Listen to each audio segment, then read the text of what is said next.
नमस्कार sir. Sir सही। क्या नाम है सर आपका? सर अखिलेश कुमार नाम है। कहाँ के रहने वाले हैं अखिलेश जी? सर बेसिकली मैं पटना बिहार का रहने वाला हूँ। बाकी पिछले 10 साल से मैं लुधियाना में हूँ और अभी लुधियाना में ही बेसिकली अभी जॉब कर रहा हूँ। क्या काम करते हैं सर आप? सर मेरा अपना बेसिकली डिज़ाइनिंग का काम है और शुरू से ही मैं डिज़ाइनिंग फील्ड में हूँ और भगवान की कृपा से मैं इसमें अच्छा पैसा अर्न कर रहा हूँ अभी। संत रामपाल जी महाराज से आपने नाम दीक्षा कब ली? सर संत रामपाल जी महाराज से नाम दीक्षा मैंने पिछले साल 2 अप्रैल 2017 को लिया है और उससे पहले भी मैं पूजा पाठ करता ही था, बट जो मेन भक्ति है जो मेरे को समझ में आया वो पिछले साल 2 अप्रैल से ही शुरू हुई है। संत रामपाल जी महाराज से नाम दीक्षा लेने से पहले आप क्या भक्ति साधना करते थे? सर रामपाल जी महाराज से नाम दीक्षा लेने से पहले मैं काफ़ी भक्ति करता था। ये पूछे कि मैं क्या नहीं किया। जितने भी देवी देवता है उनके जो तीर्थ स्थान है वहाँ पर भी गया हूँ। बैजनाथ धाम गया हूँ जल चढ़ाने के लिए। ये मान्यता थी, हमारे जो बाप दाता हैं वो भी जाते आए हैं, हम भी वहाँ पर जाते रहते थे। उसके अलावा जो तीर्थ स्थान है 9 देवियाँ हैं उनके भी तीर्थ पर गया हूँ। उसके अलावा घर पर भी जो पूजा पाठ होता था उनमें भी सम्मिलित होता था। जितने भी भक्ति करने हो, चाहे रामनवमी करने हो, चाहे जन्माष्टमी हो, उसमें भी सहता था, भूखा रहता था और जो भी मन में मुराद होती थी पूरी श्रद्धा के साथ पूजा करता था। चाहे महाशिवरात्रि हो, चाहे कोई भी फेस्टिवल हो, उसमें बहुत श्रद्धा के साथ मैं पूजा पाठ किया करता था। और बेसिकली मेरे पापा जो हैं वो पूजा में ही अधिकांशतः विश्वास करते हैं, तो मैं भी उनको देखा देखी शिव जी को बहुत मानता था और शिव जी में मेरी भी आराधना बहुत ज़्यादा थी। इतनी थी कि कोई भी बात होता था तो मेरे मुंह से ओम नमः शिवाय का जाप अपने आप निकल जाता था और अपने मन को शांत कर लिया करता था। तो इसलिए पूजा पाठ में तो मेरा शुरू से ही बहुत रुचि था, बहुत विश्वास है और भगवान में बहुत ज़्यादा श्रद्धा था। और भगवान के विषय में मेरे को जानने का इतना प्रबल इच्छा थी कि मैं उसको लेकर के वेद पुराण वगैरह सारा मैंने खरीदा। मेरे पास नाम दीक्षा लेने से पहले से ये मौजूद थे, इन पर विश्वास था। मैं एक मंदिर है यहाँ पर लुधियाना में ही, गुमार मंडी में रहा करता था, तो वहाँ पर कृष्ण मंदिर है। तो वहाँ पर सुबह में जाना, 5 बजे के समय में जाना और सारा पूजा ख़त्म होने के बाद करीब 8:30 बजे वहाँ से लौट के आता था। और मुझे जो जानना था, जो जानकारी लेनी रहती थी, वो पंडित जी से मैं पूछता था, वो अपने स्तर का मुझे ज्ञान बताते थे। और मेरे मन में बहुत सारे सवाल हुआ करते थे कि जैसे कि सारे देवी देवता जो है वो भारतवर्ष में ही जन्म क्यों लेते हैं, या ये सतयुग में सारे जो था एक ही समाज था, जैसे कि सनातन धर्म हुआ करते थे, त्रेता में भी सनातन धर्म था, हिंदू ही हुआ करते थे, द्वापर में भी सारे सनातन धर्म थे। लेकिन ऐसा क्या कारण पड़ा कि सारे धर्म जो है वो एक सनातन धर्म जो है सारे धर्म में विभाजित हो गया? क्या कारण पड़ा कि कुछ हिंदू जो है ना कोई ईसाई बन गए, कुछ हिंदू जो है कुछ मुसलमान बन गए? इस तरह के बहुत सारे सवाल मेरे मन में थे और इस तरह का सवालों का जवाब पाने के लिए मैं बहुत पंथों में भी गया, जैसे कि राधा स्वामी पंथ में भी गया और वहाँ पर भी मैंने क्वेश्चन राइजेस किए। बट मेरे सवालों का जो मुझे सवाल का जवाब चाहिए था वो मेरे को संतुष्ट नहीं कर पा रहे थे। हालांकि राधा स्वामी पंथ में जाने के बाद मुझे ये ज्ञान हो गया कि गुरु के बिना जो ना ज्ञान नहीं होता है, और वहाँ से मैंने काफ़ी कुछ सीखा।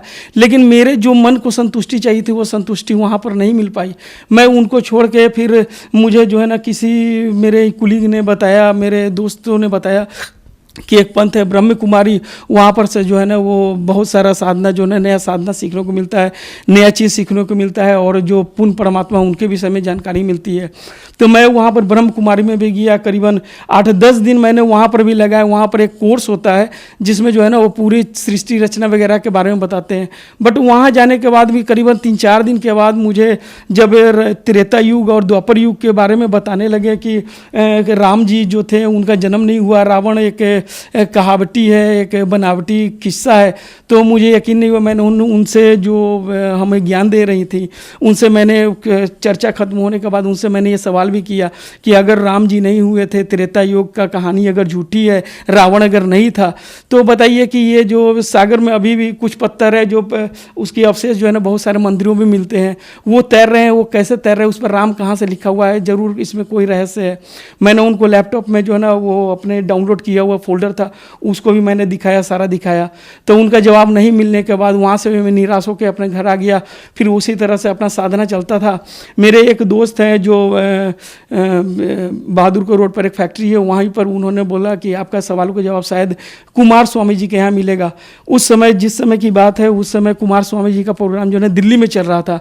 बट मैंने जो है ना वो मन तो बना लिया जाने का, लेकिन उन्होंने कहा कि 2 महीने के बाद फरवरी में जो है ना वो लुधियाने में भी यहाँ पर वो सवाल के सामने एक फील्ड है, वहाँ पर होनी है। तो मैंने सोचा कि वहीं पर देखूंगा। सर, जैसा कि आपने बताया, आपने इतनी भक्ति साधनाएं की, आपने राधा स्वामी पंथ से नाम उपदेश लिया, फिर आप ब्रह्म कुमारी पंथ में गए, फिर आपने कुमार स्वामी के पास गए। तो इन सब साधनाओं से आपको क्या लाभ प्राप्त हुए?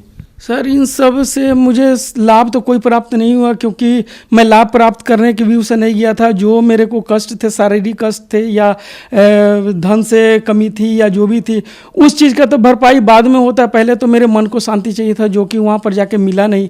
क्योंकि जो मेरे सवाल थे वह पहले भी उसी तरह के थे, और जिस समय मैं वो कुमार स्वामी जी के यहाँ से आया उस समय भी मेरे पास वही सवाल थे। तो सवाल तो उसी तरह खड़े थे। सो मुझे वहाँ से कोई लाभ नहीं मिला।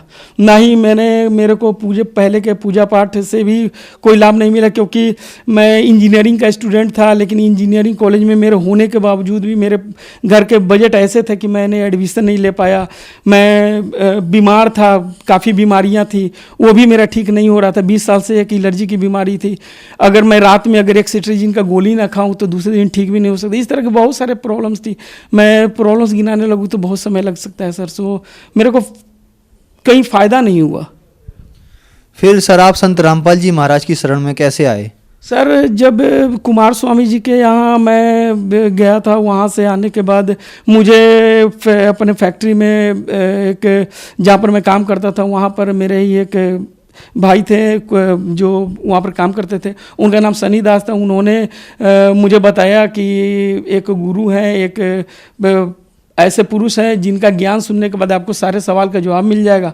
तब मैंने उनसे पूछा। उन्होंने मुझे एक बुक दिया जिसका नाम था ज्ञान गंगा, और उस ज्ञान गंगा को मैंने पढ़ा। सिर्फ 18 पेज, भूमिका से लेकर सिर्फ 18 पेज पढ़ा। तो मैं वहाँ से 10 दिन के बाद यहाँ आके मैंने नामदान ले लिया।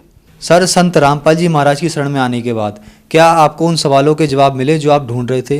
हाँ जी सर, संत रामपाल जी महाराज के पास के शरण में आने के बाद मुझे उन सारे सवालों के भी जवाब मिले, और उनके अलावा जो क्वेश्चन एराइज होते गए उन सारे सवालों को भी जवाब मिलते गए।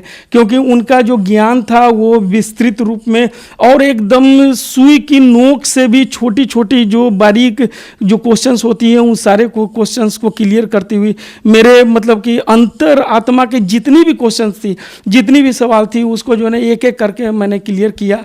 और मुझे लगता है कि वो जो ज्ञान बताते हैं, जो वेद पुराण, जो हमारे धार्मिक ग्रंथ हैं, जो जिसे हर घर में होना चाहिए, जिसे पढ़ने का किसी के पास टाइम नहीं है, सो उसे मैंने पढ़ा है। मैंने हर एक सवाल को, हर एक जो रामपाल जी महाराज हमें बताते हैं वो सारे को मैंने एक एक करके गीता जी से या ऋग्वेद से मंडल 9 में जो उन्होंने जो बताया सारे को मिलाया, प्रमाण लिया। प्रमाण लेने के बाद मैंने सारा कुछ देखा कि सारा जो विधि है उनका, सारा जो पूजा है वो बिल्कुल सही है। पूर्ण परमात्मा को पाने का इसके अलावा और कोई दूसरा उपाय नहीं है। संत रामपाल जी महाराज के शरण लेने के बाद मेरे को बहुत लाभ हुए हैं। हालांकि मैंने ये सपने में भी नहीं सोचा था कि मेरे शरीर में जो बीमारी है वो ठीक कभी होंगे, क्योंकि मैंने जिस दिन मैंने नामदान लेने का सोचा था उस दिन मेरे मन में सिर्फ इतना ही था कि मैं सिर्फ पूर्ण परमात्मा के पक्ष में जा रहा हूँ, उनके शरण में जा रहा हूँ। मेरे को वो भक्ति मिली है जिसकी मैं तलाश कर रहा था, मुझे वो क्वेश्चन के आंसर मिले, बस इस कारण से मैंने नामदान लिए थे। लेकिन 3 महीने जो एलर्जी से मैं 20 साल से परेशान था, जिसके पीछे मेरे माता पिता ने बहुत सारे पैसे लगा चुके थे। मैंने पटना में भी दिखाया, एम्स में भी दिखाया, यहाँ तक मोहाली में भी दिखाया और लुधियाना में भी कई साल तक मेरी दवाई चली है। लेकिन डॉक्टर का कहना था कि आपको डेली का एक सेट्रीजिन डेली खाना ही पड़ेगा। वो जो है सिर्फ उनके प्रथम नाम मंत्र 3 महीने जाप करते हुए और मैं डेली दवा खाता था। गलती से मेरे से भगवान की मालिक की कृपा थी कि एक दिन छूट गया और मैं कहीं चला गया था और दवाई ले जाना भूल गया। तो वो क्या हुआ कि दूसरे दिन मेरे को एलर्जी नहीं निकला। फिर मैंने क्या किया, एक दिन बीच करके खाना शुरू कर दिया, उसके बाद 2 दिन गैप करके खाना शुरू कर दिया, उसके बाद 4 दिन गैप करके खाना शुरू कर दिया। मेरी वाइफ ने कहा कि आप जो है ना इसको बंद करके देख लो। मेरी वाइफ के कहने पर मैंने एक बार बंद किया और उसके बाद आज तक मैं बिना दवाई के हूँ सर, लेकिन आज तक मेरे को वो बीमारी नहीं हुई। मैंने एक इसका लाभ और भी है कि मैं लुधियाना में अपने 3 साल पहले जॉब छोड़ के मैंने एक छोटा सा फैक्ट्री लगाया था। उस फैक्ट्री को चालू करने के लिए मेरे पिताजी जो है वो 1 लाख का उधार लेके मेरे को दिए थे, जो कि 2 साल चलाने के बाद भी मेरा जो है ना सक्सेस नहीं हुआ और बहुत सारा पैसा डूब गया।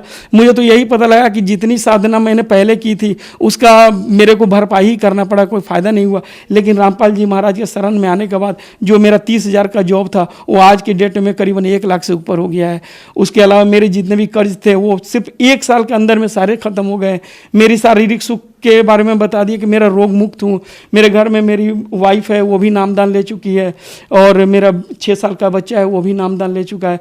सर, संत रामपाल जी महाराज ने सभी धर्मगुरुओं को चैलेंज कर रखा है, आपको कैसा लगता है? सर ये तो बहुत अच्छी बात है, क्योंकि मुझे जब से पता चला कि पूर्ण परमात्मा जो है वो 600 साल पहले कबीर जी के रूप में यहाँ पर आए थे और सारा ज्ञान दे के गए, उसके बाद ही सारे पंथ चले हैं। उन्होंने क्लियर ये बताया हुआ है, अपने पूरे प्रमाण के साथ दिया हुआ है कि वो 12 जो पंथ हैं वो मतलब कि बिल्कुल इनके ऊपर बेस्ड है, बट वो बिल्कुल गलत है। और जितने भी महाराज हैं, जितने भी, मैं उनकी आलोचना नहीं कर रहा हूँ या मैं उनकी निंदा नहीं कर रहा हूँ, लेकिन ये बिल्कुल सही बात है कि उनके पास बिल्कुल भी ज्ञान नहीं है, निराधार बात है। जो भी घर में छोटी बड़ी जितनी भी तरह की पूजा होती है वो सारा वेद पुराण के अकॉर्डिंग होती है, मैं मानता हूँ। अगर भक्त समाज से ये मेरी क्वेश्चन है कि अगर वो पूजा पर विश्वास करते हैं जो वेद में लिखा हुआ है, उस पूजा के अकॉर्डिंग जो शादियाँ होती हैं या जो जितने तरह के छोटे मोटे बड़े जितने भी पूजा होते हैं, अगर उसमें विश्वास करते हैं तो उसमें ये लिखा हुआ क्यों नहीं पढ़ पाते हैं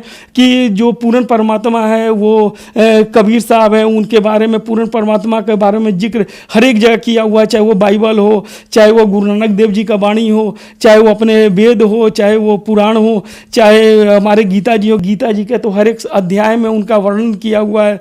और सिर्फ हम लोग मानते हैं कि कृष्ण जी भगवान है, तो अगर भगवान है तो उनकी बात को क्यों निराधार किया जाता है? उनके द्वारा जो द्वापर युग में जो बोला गया था, हम लोग मानते हैं कि ये जो ग्रंथ है वो सिर्फ हिंदुओं का अधिकार नहीं। मेरे मानना है कि ये हिंदुओं का अधिकार नहीं है, ये हर एक धर्म का है, हर एक जाति का है। क्योंकि जब ये वेद पुराण और गीता जी का उपदेश दिया गया था उसमें कोई धर्म नहीं थे। सो मेरी हर एक समुदाय से भी ये अनुरोध है कि वो सारे ग्रंथ को पढ़ें। ये सिर्फ हिंदू का नहीं, ये मुसलमान का भी ग्रंथ है, ये सिख का भी ग्रंथ है, ये ईसाई का भी ग्रंथ है। और उनको एक बार देखें, उनको चेक करें कि हमारे जो पंडित लोग हैं, हमारे जो पुरोहित लोग हैं, वो अगर जो बता रहे हैं वो सही भी है या नहीं है। क्योंकि आज का समाज जो है वो पढ़ा लिखा है, एजुकेटेड है, तो इतना तो समझ रख सकता है कि क्या सही है क्या गलत है। सो मेरे अनुसार से वो जो चैलेंज किए हैं बहुत सही है और ये काम बहुत पहले ही हो जाना चाहिए था।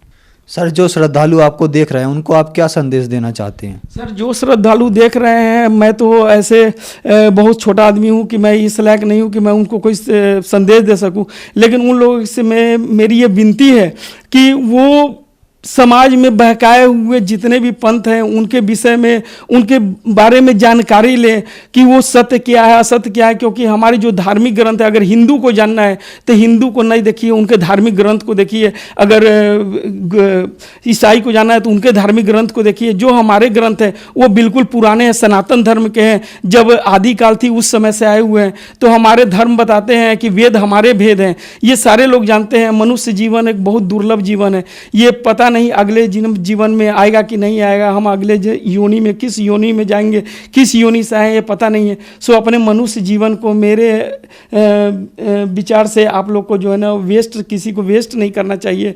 सो एक बार अगर मनुष्य जीवन मिला है, ये वो समय है, परमात्मा के रूप में गुरु जी इस धरती पर मौजूद है, हम लोग भी मानव शरीर में इस धरती पर मौजूद है, तो इस मानव शरीर को वेस्ट ना करें।